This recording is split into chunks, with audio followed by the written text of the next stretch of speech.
හරියට ගහපන්කෝ කොට. සමා වෙන්න මාමේ.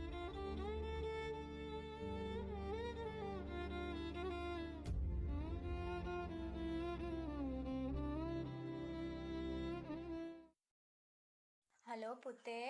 හෙලෝ අම්මේ. පුතා තාම වැඩද? මයි පුතා කෑවද පුතේ? ඔව් අම්මේ මේ කන ගමන් ඉන්නේ. කොල්ලෝ ඉන්න මාමේ එන්න.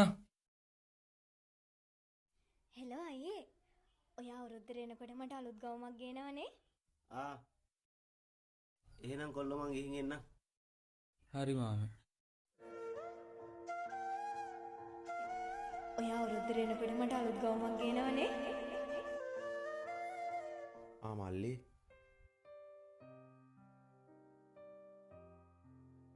තාම වැඩ නේද? ගෙදර යන්න අදහසක් නැහැ. පවුලේ වැඩිමලානේ අයියේ මම.